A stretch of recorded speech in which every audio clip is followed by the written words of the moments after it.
Here inside Chatham House in our conference room, but also many people who are joining us online via Zoom, over 400 registration. So we are launching today a new series called War in Ukraine, and we will be discussing various dimensions of that war. And today we will focus on the storm on the Black Sea and what is happening on Ukraine's southern front. I'm really pleased to have two excellent panelists with me. One is Dr. Iulian Chifu. He is a state counselor for foreign affairs, security and strategic affairs to the Romanian Prime Minister. And Iulian is a founder of the Center for Conflict Prevention and Early Warnings. So it'd be interesting to see what kind of early warnings we were missing in the run-up to this horrific war. But also joining us straight from Ukraine, from beautiful Odessa, is Hanna Shelest, Dr. Hanna Shelest, I was told on the plaque there, it's not mentioned, but Hanna is the Security Studies Program Director at the Foreign Policy Council Ukrainian Prism. We at Chatham House with Ukraine Forum has worked quite a lot with Hanna. I believe in 2019 hosted a Great Expectation conference right after the election of President Zelensky, as indeed there were many great expectations both in Ukraine and especially in Ukraine. So we'll be discussing what is happening on the southern flank and mainly how is Ukraine responding militarily to Russian hostilities in the Black Sea, what is the response to Russian aggression from NATO and how it's strengthening the southern flank and the Black Sea area, and what is the impact of that on security but also on economy. What does that mean, such a dominance of Russian military power for Ukraine's trade and export and for other states' trade and export? And also perhaps we'll touch upon possible outlook of any kind of an agreement that could be achieved on a diplomatic front, because we do have, especially today, some hopeful messaging coming, both from Kyiv and to a certain degree from Moscow, and what would that mean? So I will, without further ado, pass the floor to Iulian, who will say a few statements, like opening remarks, and then we'll go over to Anna and then bring you all in. Iulian. Yes, since we are, hello everybody, I'm very glad to be here. Just mentioned before I forget that we are on the record. This is being recorded and will be uploaded on our website. Sorry, Iulian. Yeah, no problem. Thank you very much. Thank you for inviting me and having me here. Because it's a public, I have to underline the fact that there are my personal approaches and this doesn't involve necessarily the Romanian government. And I had to do that because it's no longer Chatham House and with everything. So I would like to make 3 points first, and then to talk to you about an awkward war, at the same time about some bad bets of Vladimir Putin. So the 3 points are about Fulda Gap 2.0. What we are seeing nowadays actually is the fact that Vladimir Putin decides that NATO is advancing, is approaching, and actually he doesn't take part of this debate on the Fulda Gap. You all know what Fulda Gap means. 9th of May 45, the fall of Berlin, suicidal or whatever of Hitler, and there's a gap in between the river Fulda, left and right. The armies, the Soviet army on one hand, the Americans, Brits, and French on the other hand, didn't reach the contact line, so it was a rush beginning with this point, where it's going to stop, where we actually had the border between Western Federal Democratic Germany and Eastern Germany. It's what is happening nowadays, so Putin decides it's time, high time for me to take the lead. We had the type of Anschluss of Belarus. Look at the military doctrine of the common state. Actually, it's a limited sovereignty. It's Brezhnev doctrine +++ in military matters. On another point, with Ukraine, it's a kind of, comparison is not reason, so I will not go too much into this, but actually it's like the type of Poland happening in the Second World War, and the references to the Second World War is not by chance, because what we have seen, it's not modern army, 21st century doing targeted, well-done, state-of-the-art military operation, but it is destroying cities, destroying civilian buildings, hospitals, and so on and so forth. So actually, Second World War type of, or if you want to come closer, it's Grozny plus Aleppo plus Eastern Ghouta, plus now we can add, unfortunately, Mariupol, which goes the same way, and we can find some other cities. So my first point is that with the Fulda Gap, what we are seeing is that Putin would like to push the border, enforced border of between East and West, between Western democratic world and the Ruski Mir, somewhere at the border of NATO, EU, Eastern flank, if it's possible. We have seen how possible it is. The second point goes with the Thucydides trap. You know, when you're betting, it's one of the versions for sure, when you're betting too much on the perspective of having a war and trying to obtain as much as possible from the perspective of doing war, from using the great power politics and power politics, using military actions to do that, and I will call it directly war, invasion, aggression, direct aggression to a neighbor state, you arrive at some point where you don't have a way back. It's another type of Thucydides trap, and I believe that at some point in time, Putin arrived at the position where he couldn't go back. In spite of the fact that they have these sacrifices done by the US intelligence services, exposing very valuable networks, by the way, exposing perspective of Russia doing this and this and this, so preventing them from beginning the war even earlier, in spite of the fact that normally each leader will try to make a little bit of cleaning house to see where it comes from, why it's happened, and so on. Well, it couldn't be prevented, and at some point, because of entering that situation, Putin has no way back. He needed to go ahead with this. The third point goes with symbolism. You know very well that Soviet Union first, Russian Federation afterwards, and so on and so forth, they attach a very big importance to symbolism. One symbolic thing is 23rd of February, the day of the Soviet Red Army, then the day of national armies in the post-Soviet space. It is still celebrated. It happens the next day. The second very important symbolistic is the 30th of December this year, 2022, the centenary of the formation of the Soviet Union. So you had a Putin who has all his classes and all his preparation in the old times, being attached to symbolism, very nationalistic, and, by the way, without any possibility of challenging the fact that, you know, the fall of the Soviet Union is the worst nightmare of the 20th century, except announcing on the 30th of December, if he's still alive at this point, that he rebuilt the Soviet Union in a different form, Russian world. So symbolism plays an important role. It is true on another point that by trying to rebuild the Soviet Union, there's a high possibility of Putin for losing the Russian Federation. And I'm not talking only from innuendos or intel or pieces of credible sources that an attempt to his leadership, I don't know, a military coup or anything else was prepared somehow or is on the way of happening or whatever.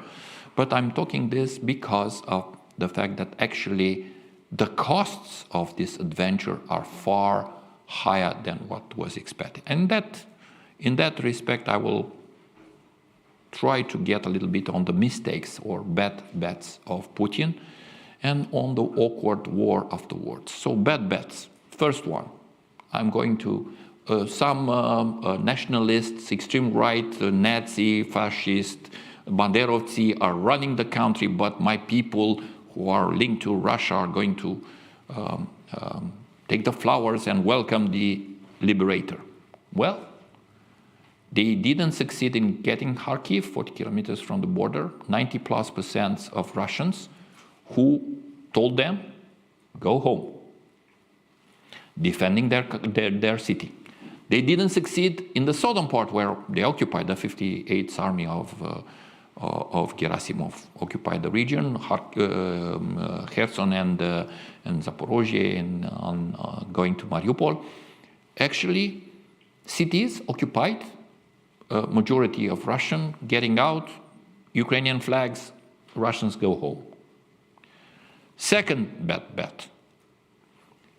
Side effects of refugees, waves we've seen in 2015, migration, who crawl, who shaken the European Union, who is going to, the rifts inside the West, and I'm not talking about the usual one. West proved to be a bloc. Sanctions proved to be a bloc, bad bet. And the third one, migrants. You've seen how the refugees have been welcomed. We have 500,000 already. The Poles have 1.5 million, 2.5 as a total. Welcome, put in houses, helped transfer, a full effort of the whole EU, of the whole world. I think yesterday you had more than 100,000 people ready to host a Ukrainian refugee here in Great Britain. Another bad bet, another failure of anticipating. We can look at the generals, some of them sacked, some of them on the first line some of them killed, which means that the generals were pushed in the front line because things are not working, put together with the troops trying to get, because normally a general shouldn't be in the first line. The other part with the FSB, with the intelligence guys, arrested, house arrest, questioning, whatever.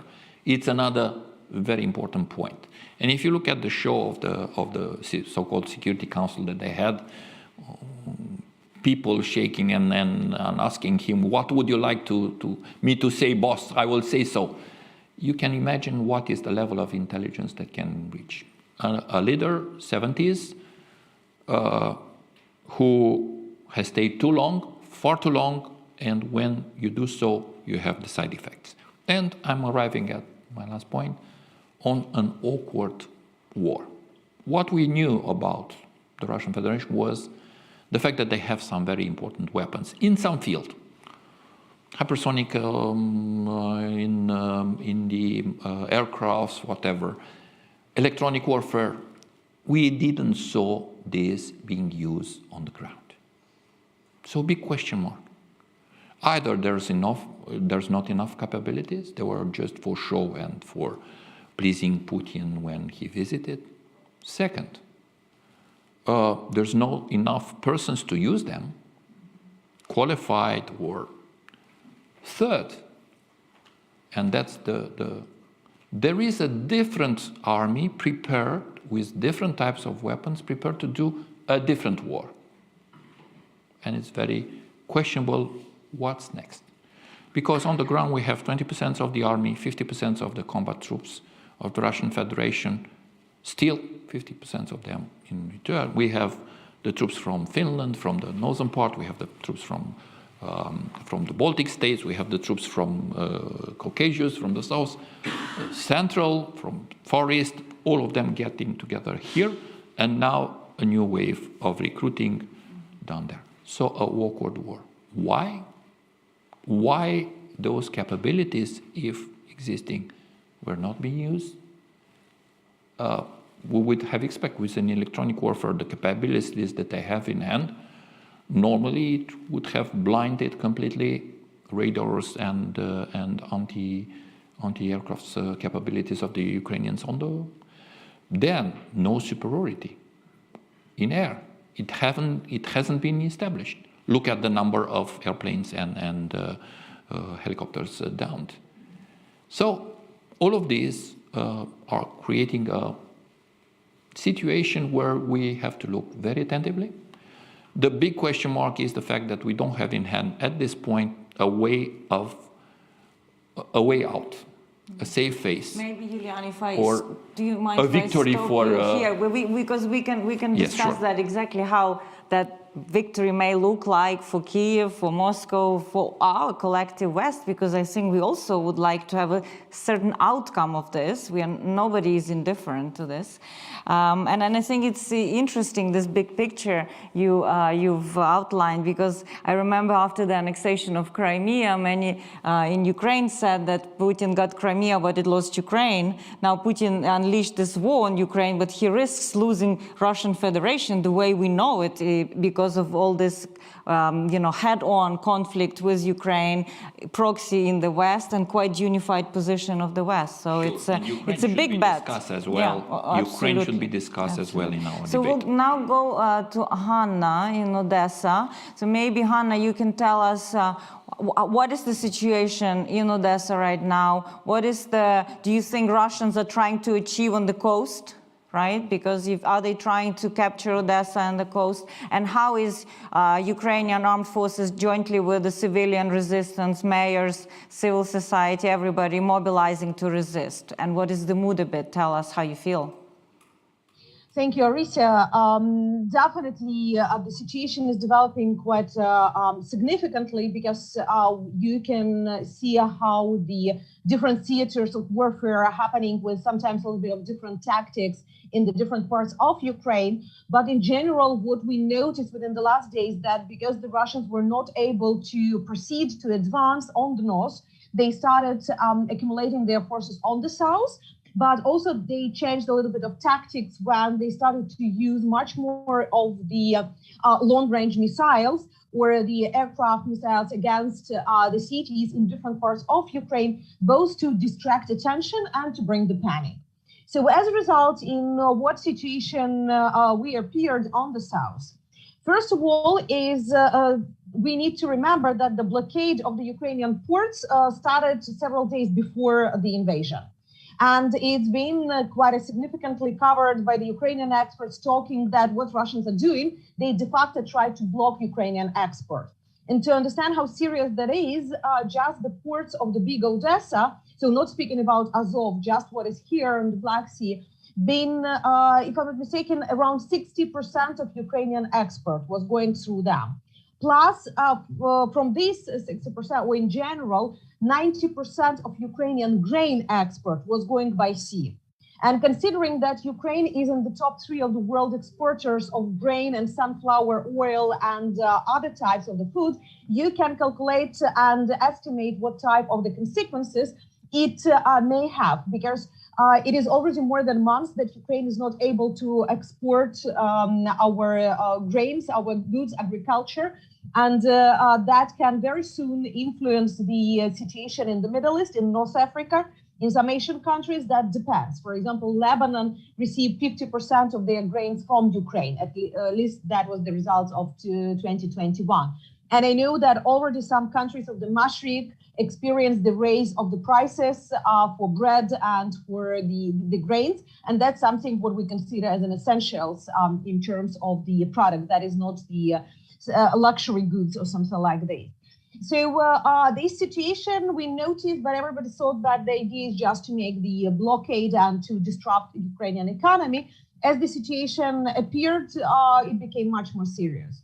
And when you look to the south, you can understand that Russia immediately started 2 operations. One is to the east, so to cover the Azov Sea. And there, for them, it's been important not just to cut Ukraine from the seaside, but to control the Azov Sea completely. Because for all these years, they've been dreaming about the route from the Russian Federation to Crimea. But at the same time, they need to punish Mariupol. When you look now what is happening in Mariupol, you need to remember that in 2014, Mariupol was under the Russian occupation for a few months. And then Ukrainian armed forces managed to kick them off. And from different sources, we know that Russians didn't forget it.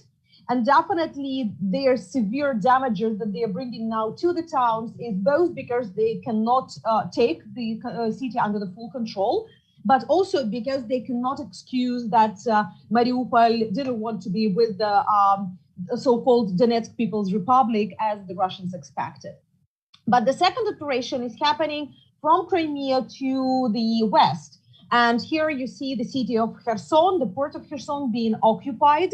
but still not under the full control, because each day, and it's already 5 days of occupation, the locals are coming to the streets with Ukrainian flags and clearly demonstrating that they would not allow any type of the fake referendums in the city. So, but from there you go all the route to Mykolaiv, about which you heard a lot about their mayor with his wonderful, not the mayor, but the head of the regional administration. The mayor also behaved quite good. So the very serious resistance that is happening there. And Odessa is more or less safe now because of all these actions, because Kherson and Mykolaiv is still not fully occupied. So the Russians cannot provide the full force to attack Odessa. And that is important because without proper supply, and that what we see on the north, that even being in direct border with the Russian Federation and Belarus, just 30, 40 kilometers to some of the towns that Russians are trying to take, they are not able to organize logistics and supply to their forces. So try to imagine that from Crimea to Odessa, that would be 400 kilometers. And definitely without the full control of these roads and of this route, you would not be able to stage a full-fledged attack. Regionally, there were different expert commands that probably Russians can go by the maritime assault. But that's also a little bit difficult for those who've been in Odessa, especially in downtown. We don't have a lot of the flat places.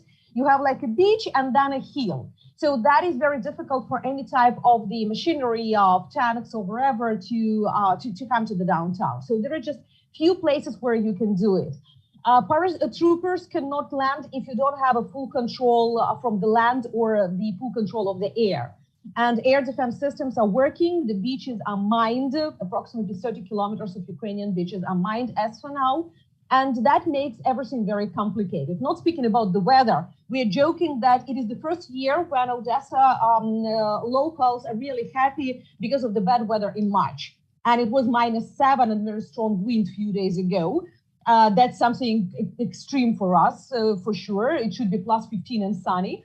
But this year we are happy because it makes the parachute operation, the maritime assault, much more difficult because of the high waves and of the difficult conditions for the boats over there. But at the same time, what Russians are doing, they are using several times per day the airstrikes, missiles from the ships that are out of the Ukrainian territorial waters against Odessa region and through Odessa region further to Vinnytsia and to others. The missiles that they're using, they are starting from 400 kilometers range. So you understand that you don't need to come to the 12-mile territorial waters. You're easily standing somewhere in the neutral waters and enjoying all your military activities. As for now, they didn't target anything seriously. The air defense worked well. Just this morning, we shut down 2 airplanes. They fall in the Black Sea. So this is happening, but that is definitely not eternal protection. And that is one of the reasons why we are talking that definitely Ukraine needs some kind of the additional air defense and the protection of the sky of Ukraine. But at the same time, we definitely need the renewal of the maritime patrolling of the NATO ships that we used to have before. Because in this way, these ships are a little bit under the control and have less possibilities for maneuvering if you are standing in the neutral waters. You even don't need to come to the Ukrainian territorial waters. But we already have casualties, what we call the maritime piracy, because at the very first week, Russians managed to capture 3 ships, not Ukrainian, one of them being Ukrainian rescue ship, and 2 others being under the foreign flags. And they've been just captured in the entrance to the Ukrainian territorial waters, so de facto in neutral waters. And also 2 ships last week being targeted, one in the port of Mykolaiv. It was a fire, one sailor killed as a result, others evacuated. And another ship was just at the anchorage across from Odessa in the neutral waters. They've been not even coming to our waters, something like 20 miles from the shore. And this ship also being targeted, being under Panama flag. And we managed to rescue 6 crew members. So Russians don't care, is it civilian or military, is it Ukrainian flag or foreign flags, they're just attacking and preventing any type of the safety navigation in the Black Sea. And I would say the whole northern Black Sea, because the same situation is starting from the Kerch Strait. And that would continue. We see that this tactic would be definitely continued, both to distract attention from other zones where the heavy military operations are happening now, but also to bring blockade to the town and to bring some panic. Because honestly, to receive each evening some call from the foreign journalist with the panicking voice, Hannah, you need urgently to evacuate, because we know that this very night it will be a heavy shelling of Odessa, that's something that makes you much more nervous than the sounds of the air defense system working in Odessa. And I live in downtown, so I can hear most of those sounds when they are happening.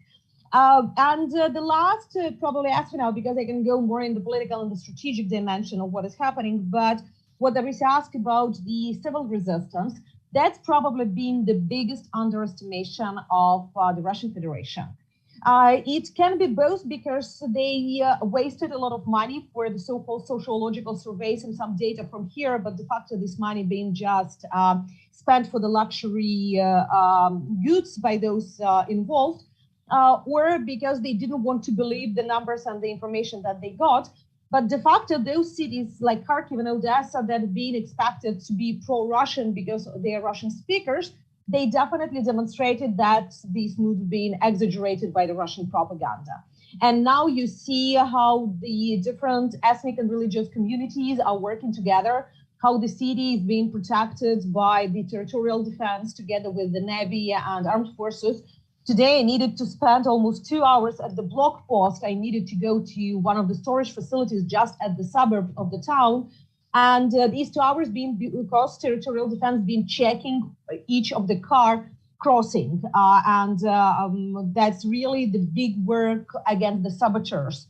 And that's probably one of the issues that definitely, when we speak about the Russian tactics, for the south, for the cities, which Russians expected to be easy to surrender, they used a lot of the saboteurs. And especially the first 2 weeks, the security services caught a lot of people in Odessa that had been either putting the light marks, street marks to the possible invasion. They were also bringing weapons, and they were doing reconnaissance on the ground. And when I say weapons, here we come to yet one weak point that is under the question. It is Transnistria, because from Odessa to separatist Transnistria controlled by the Russians, it is just 50 kilometers. Still, it is not so easy to get from there. They don't have sufficient capacities, but they have capacity to send people for the undercover operations. And for example, few buses full of weapons being caught when they've been trying to cross the border by the smugglers' routes. So these tactics are also used in full, and it seems to me that we will see developments in this dimension as well. I think it's very important what you emphasize, that as much on the land, as much on the sea, Russians are not respecting any rules of war, violating it by using banned weapons, by Geneva Convention, targeting civilians, not only on land, but in water. I mean, it shows you the pattern. But maybe I think also what is key is that these encroachments that happened before, so-called frozen conflicts, Transnistria, South Ossetia, Abkhazia, Belarus, the annexation you mentioned, they are being used to stage military campaign. This is the well-thought tactic of Russia to preposition and use, when the time is needed, these territories for attacking a peaceful country like Ukraine. So I think that it's important to keep in mind what is evolving right now for the future, for whatever peace deal will be eventually achieved, what it means for the future of Europe. Because remember all these conflicts before that we are discussing in our region. So I would like to bring in the audience first, maybe here with us in Chatham House, and then I have several questions online. So anybody who would like to speak, could you please introduce yourself if you have a specific question to one of the speakers? address it, or to both of them? Yes? Just 1 second, the microphone. Yeah. Oh, Just, okay. yeah. No, I have nothing to say. Could you please before- introduce yourself? Okay, I'm Eugenia. I'm 20 years old. But like, what's really it's striking to me is like no one talk about the responsibility the United States has in this conflict, because I think they are as much as responsible as Russia here, because they provoked this war in a way. I know it's an unpopular opinion, but I'm not ashamed of thinking differently than other people. And I think that here they're setting a propaganda about how Russia is guilty. And I think it's also guilty, like no one is innocent here. But I think the United States played a huge role because they want to put NATO, it was their plan to put NATO into Ukraine. And they cannot play the angel either, because when Russia wanted to put its missiles into Cuba, it was the same thing, like they were so annoyed. All the way to Cuban missile crisis. Apologies to interrupt, I understand your question. We'll give a chance to Anna to answer, because it's a very common question, and I'm sure this is moral equivalence argument. Anybody else that would like to ask a question from the room? Yeah. Trish, yeah. Yes. Oh, thank you. Trisha de Borgrove, I'm a current affairs writer. And I just, because of the comments that have been made that there is no, that Russia is definitely not respecting and is ignoring the sort of safety navigational measures that we all sort of conduct ourselves under, does that give more argument for not having not imposing the no-fly zone, because of our fears that Russia is quite brazen and quite capable of crossing those red lines that would then spread this conflict in a way we don't want it to? I'm just, I'm not taking away from the fact that Ukraine needs all our help, but I'm just wondering if that feeds the argument. Thank you. Sure, and there's also a question from Michael Harvey, who says, how confident are the panelists, and I probably address it to Julian, that the United States will honor Chapter 5 of the NATO's constitution should Russia encroach into the Black Sea or other NATO member? That kind of, maybe we'll go first to you, Julian, and then we'll give floor to Anna. Okay. It's a common thing of trying to equalize somehow, or to put people together, and the reason or the guilt is somewhere in the middle. Well, I can tell you there's no equilibrium, balance between the victim and the aggressor. There's no question mark. There's no question mark about respecting the international law.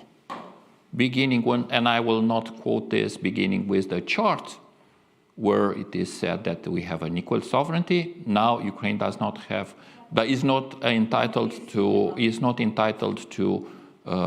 have a sovereignty. It's a kind of withdrawal of recognition of a state, considering that Ukraine is a part of Russia and does no longer.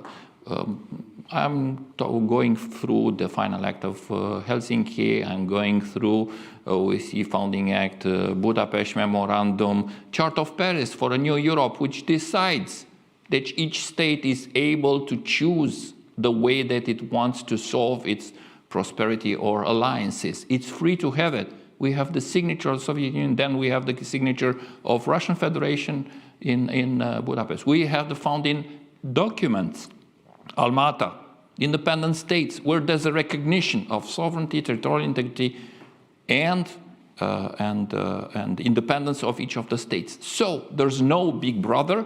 There's no somebody who has the right of do whatever around, and there's no fly zone, and the same with the freedom of navigation. It's a responsible way of acting. First, because some of those issues could lead to escalation, and as President Biden put it, the Third World War. Okay, here I have a different approach in the sense that it's not about Ukraine. If you take the ultimatums, the two so-called agreements put on the table, it's about all of us. It's about the West. It's about challenging what we have now. But there's a different question, and it's responsible. It's okay to try to diffuse the conflict, try to solve it, try to minimize or to squeeze it at a certain level, try to avoid the escalation. It's responsible to do so, in spite of the fact that you have some costs about not transferring, I don't know, how many aircrafts from Poland, or for not establishing a no-fly zone, or for not forcing, for instance, for the freedom of navigation, I don't know, a ship going to, or a group of ships going for humanitarian assistance to Odessa. Mm-hmm. All of this could happen, but it's responsible, and as long as it is possible, as much as it is possible, we need to stay into those lines, trying to avoid that becoming really a war. And US Chapter 5, they are not question marks. By the way, it is already happening. Look at the reactions of NATO, how it has reacted. We moved from reassurance to defense and deterrence, and to the very quick deploying on the ground of the NRF, squeezing the terms, moving troops on the ground practically overnight. And it happened so in all the fields, including the maritime one. Even though we don't have vessels in the Black Sea, we have the aircrafts in the Aegean Sea, and the capacity of reaching, which covers Novorossiysk as well, and Ukraine and all the others, because of the... So you don't need to, in a way, in an unprovoked way. You can do it in a smart way. So obviously, you have the instruments at this point to defend your allies. The problem is how to find a way out for Putin. What victory means for Putin, what could save face for him, because beginning to negotiate something or moving from the war stages or to a kind of exit strategy, a kind of, you need to draft somehow or to prepare somehow something that could look, at least for the internal consumption in Russia, a kind of victory for him to sell somehow internally. Okay, we all know he's out. We all know it's the end. He knows that it's the end. He knows that his first problem will be with Russia, with the leadership, with the oligarchs, with the instruments of power inside Russia. He never expected such a huge reaction, unity, sanctions at this level, with this much of impact. And I suspect when he cut the deal with China, and they have the common statement on the 8th of February, which could be approximated with the Ribbentrop-Molotov, to have free hands on another side and not having a headache on. He didn't realize that China will not take his bill to pay. And also China is not a big fan of chaos as such, and probably... On the contrary, they have different profile. China is used to make business. They have built their power on economy, on development, they don't need chaos. On another hand, the strategic weight of Russia at this point is so low that the only thing to punch above the weight is to do chaos, to be the bullying in town, and to try to do something with the neighbors, and to show that nothing can happen except if I'm there. But I suspect, and that's my last point, that already, if there were countries that were skeptical in Europe, in the EU, in the world about this, and we did have, they realized that Russia is in Syria, is in Libya, is in Central African Republic. We have the coups in Mali, in Burkina Faso. So it's no longer about the East with Russia and us in the South with terrorism, with radical Islam, with things like, no, it's already Russia. And what you can see is Germany moving to rebuild its military, who deliver weapons, lethal defensive weapons to Ukraine. Would you imagine this 3 weeks ago? And on another point, Switzerland accepting some parts of the sanctions, the independent Switzerland. The debate in Finland we should see in 2 months' time for entering NATO. Sweden, with a government of social democrats, traditionally neutral, who begin already to think twice and to look at the debate in Finland and maybe how it should. So actually it happens what happened after 2014. Actually, Russia pushed Ukraine towards NATO. We had the figures, remember, Alyona Before it was Getmanchuk, around 20, now it's in February 17. it was 17, and after Crimea, after Debaltseve, it has been at 71.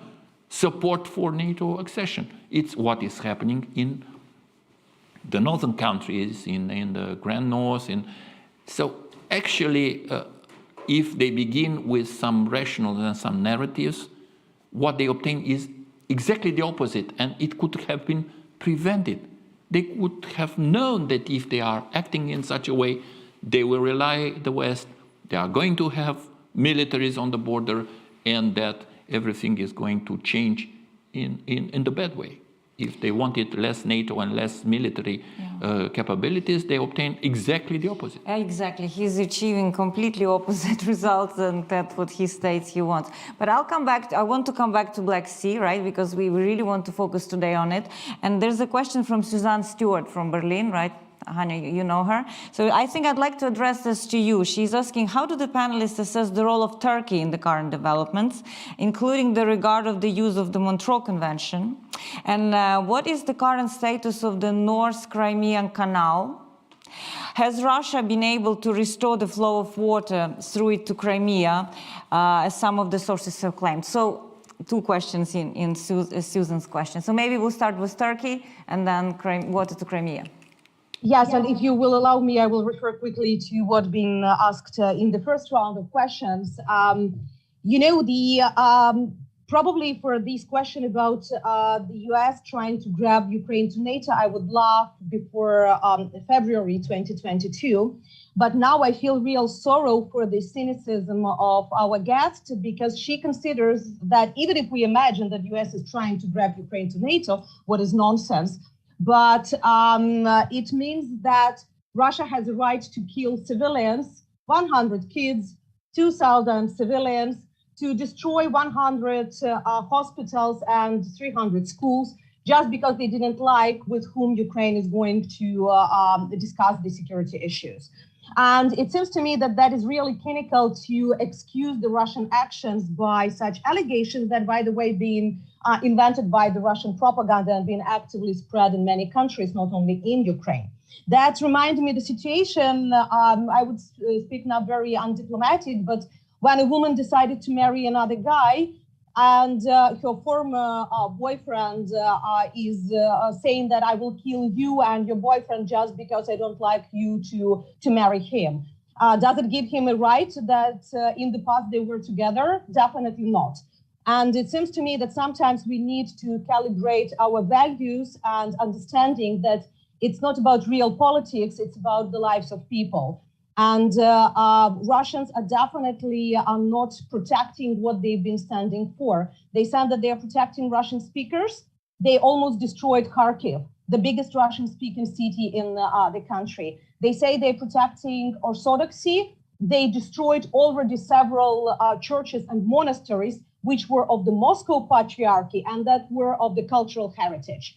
And most of them being in the eastern part of the country. So it seems to me that this rhetoric about the US being guilty, if US would like Ukraine to be in NATO, they would do much more than what they've been doing within the last years. And luckily, NATO is not only US, but also other 30 states, and their opinion matters. Even more, Ukraine was neutral and saying that we are not going to NATO in all our strategic documents back in 2013.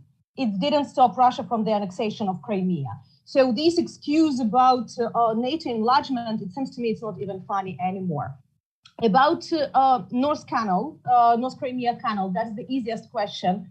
Russians took under the control it, but they were not able to start water by it, because you need not only to control the premises, you also need to control a lot of the different critical infrastructure mechanisms and being able to do it.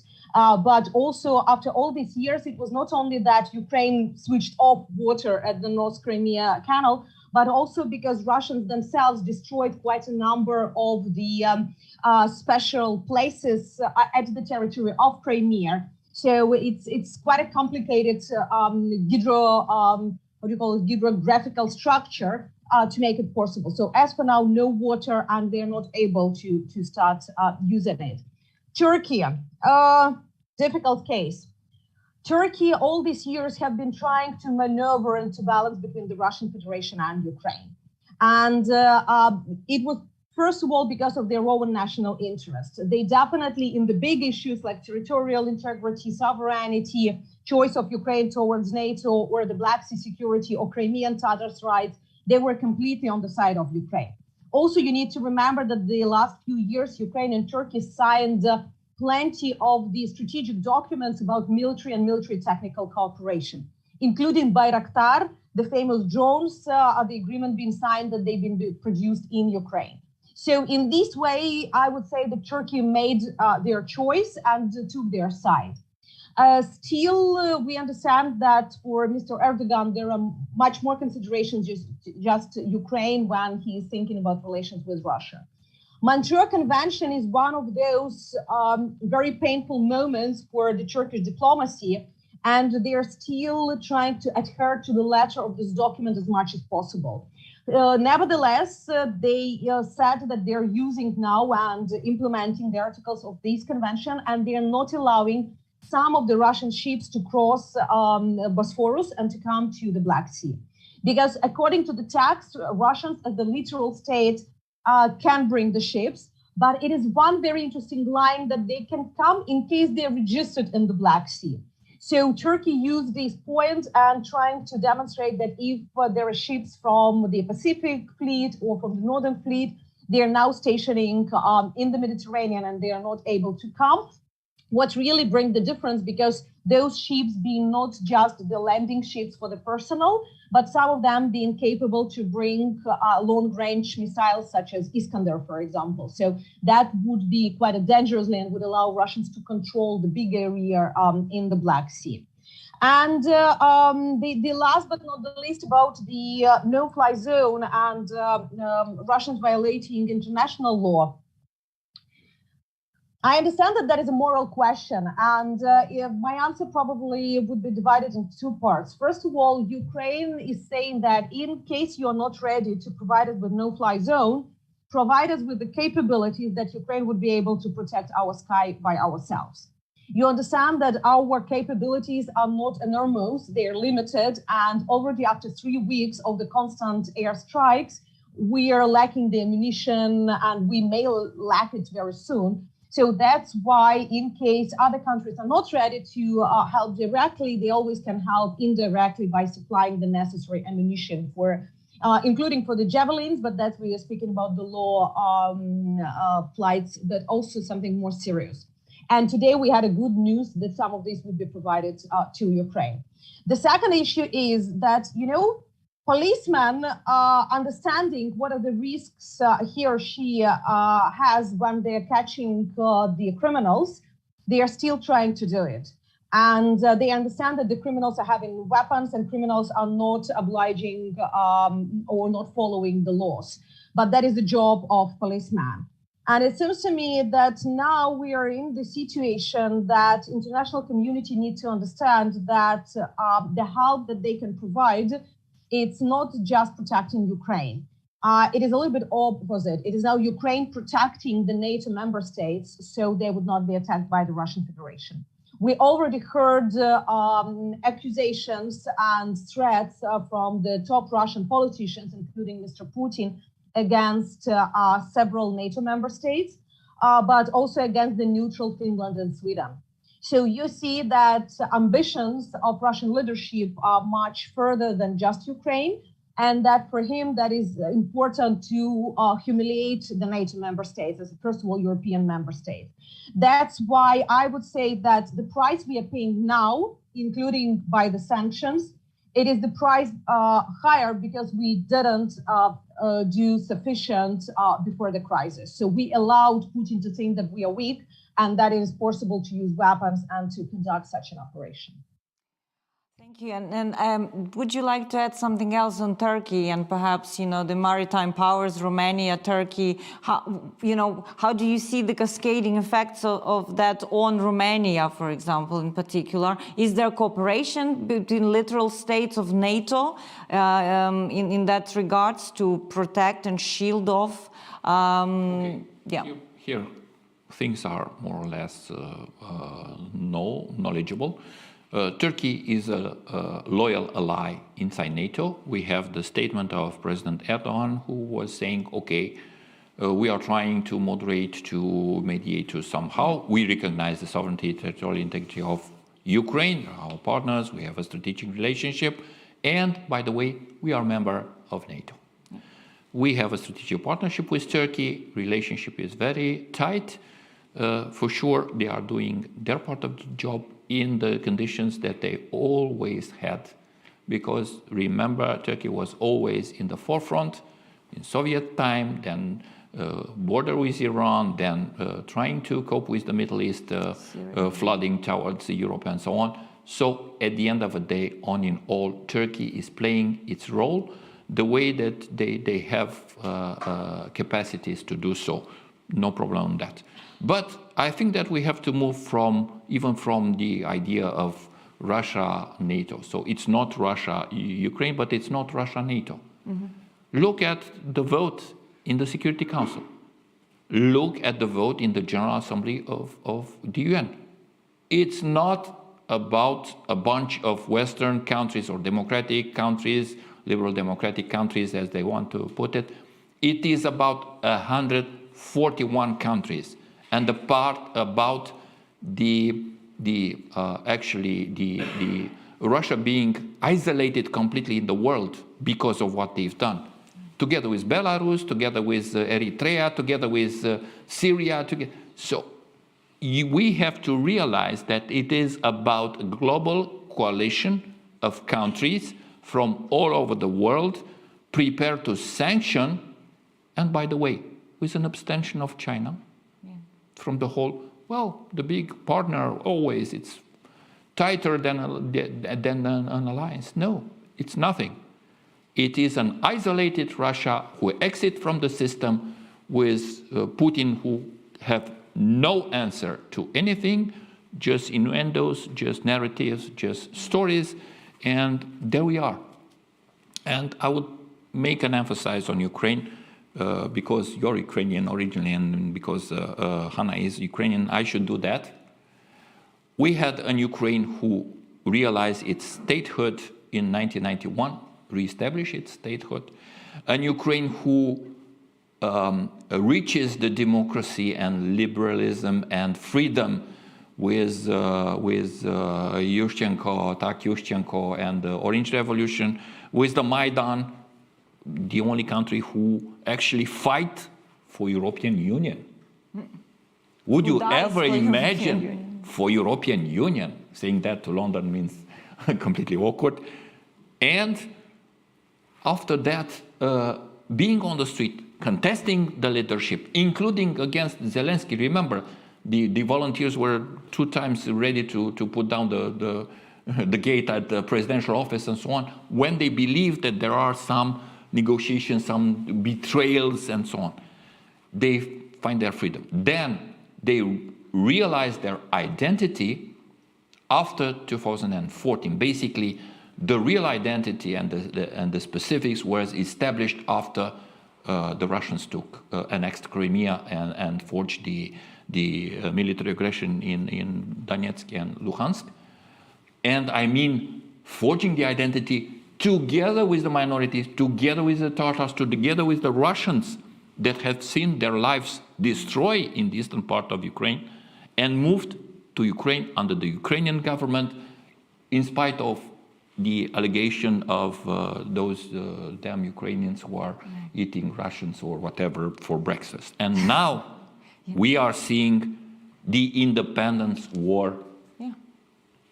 It's very much seen like that, you know, whenever there's a question what Ukraine can concede in this time, this question was asked in 2014 when there was stalled the Normandy process and this whole Minsk protocol. It was clear that we cannot concede sovereignty of Ukraine, otherwise Ukraine will cease to exist. It's very tragic that it had to come to this, but I think that maybe we have a few more minutes left. Trisha, you would like to comment, and then I would like to ask a question, Anna, before we wrap up. Yeah, go ahead. No, but I think for the audience online, they need some. Right. Yeah. What I think is, I hate to talk about this in terms of the geopolitics, while people are dying right now, and I think it's, we're almost kind of moving on, but in that context, you say that this is obviously a huge solidarity, global solidarity coming together on this, but we are pushing, Russia's got no option but to be pushed into the arms of China at this point. My question to you is, what does China at this point have to gain? And could, whatever it has to gain, could they then leverage it perhaps as a broker in these peace talks? Maybe just 1 minute, and then we'll go to... Yeah. 1 minute. So, first, trade. The trade between China and Russia is 3% of their trade. The trade between China and the EU countries is 30%. The trade between China and US is 25%. What China will choose? So, no question about this. Would China take the bill of the Russian war? Try never. Okay, trying to do some mechanism somewhere else. Forget about this. Important at this point is, what are you offering? What can you offer to Russia? What victory will be? Taking Mariupol, putting down Azov battalion and saying that we've achieved a kind of strategic goal on a piece of Novorossiya, putting a flag on a rubble, on mountains of rubble in all of the cities. Is there a victory? And then fighting an insurgency? Because it's not a problem of taking, at the end of the day, if you put all the forces and everything that you have in hand, but what is the victory there? Or taking Kiev and changing the government. I don't think that it is possible. It's a big challenge to take Kharkiv, who was supposed to be taken in a matter of hours after the beginning of the war.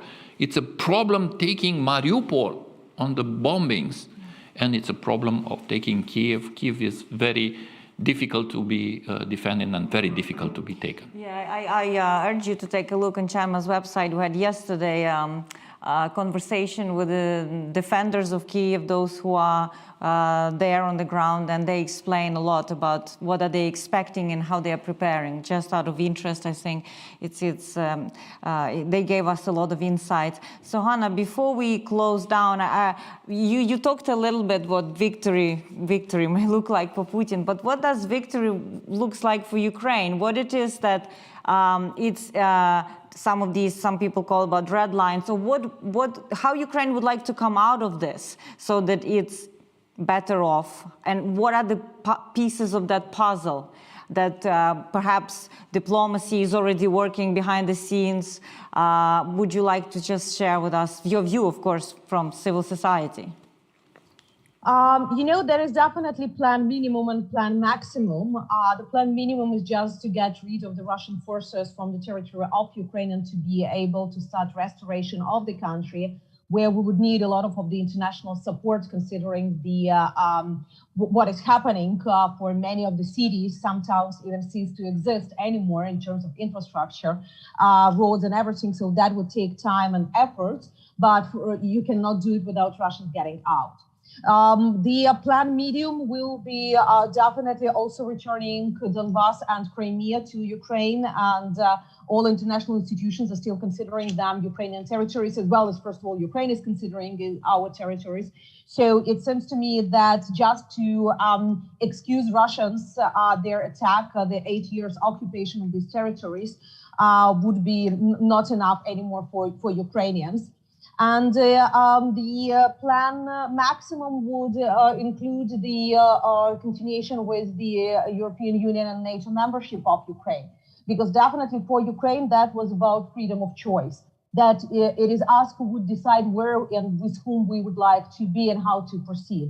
Ukraine already applied for the European Union membership, and we had the first decisions, and now we're expecting more technical decisions over there. And we can say that Ukraine would go this way despite the results of the negotiations or the current warfare. NATO is definitely a little bit more difficult. We already heard gossips spread by the Russian delegation that they are discussing Ukrainian neutrality. not that much confirmed by the Ukrainian side, because for this you would need to change constitution of Ukraine, where it is clearly stated the perspective of European and NATO integration of the country. But also that is the question about probably the future. Even if now we are joking that it's NATO who will have the open door policy in Ukraine, it is like the reverse phrase that is now Ukraine would consider should NATO join Ukraine or not. But that is just part of the joke, because we know that a lot of conversations are happening around it.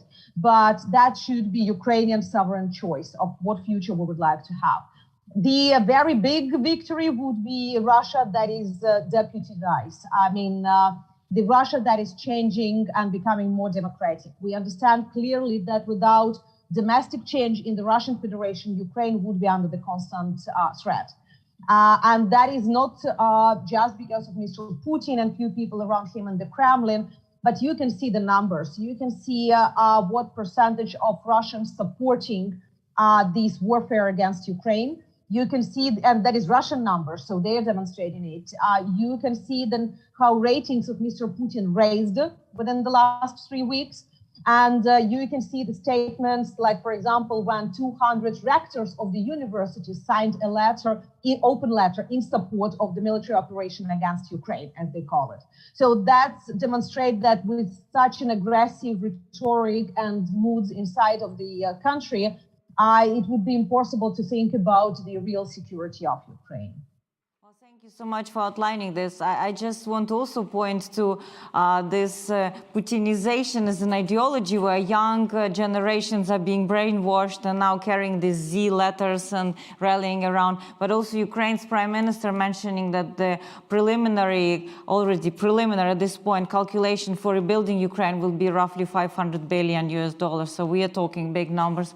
And I know people in Kyiv are contemplating on a future Marshall Plan to really rebuild Ukraine. So you see hope and despair, victories and losses go hand in hand. This is the mix of emotions, but I was struck today by a number. How many people in Ukraine after the war believe Ukraine is going in the right direction? Can you guess? 76%. I am puzzled by this number. Before the war, I think it was over 70 saying Ukraine was going in the wrong direction. There's a certain confidence and a certain inferiority that Russia was always entrenching into Ukraine to keep control of it, and that simply crashed on the 23rd of February. What comes out of it is a big question, but this is the emotion and this is the public mood in Ukraine. So I'd like to thank Hanna for tuning so late from Odessa and wish you well, stay safe, take care of your family and your friends and your beautiful city and the Duke Richelieu that is now all covered with sandbags. To Julian for coming to us from Bucharest and giving us an overview. For all you tuning in, apologies, I could not ask all the questions. For you coming in, despite new COVID variants up in the air, stay also well and follow us on Twitter, follow Chatham House events. We are here to inform you and try to make sense out of this horror. Thank you so much for coming.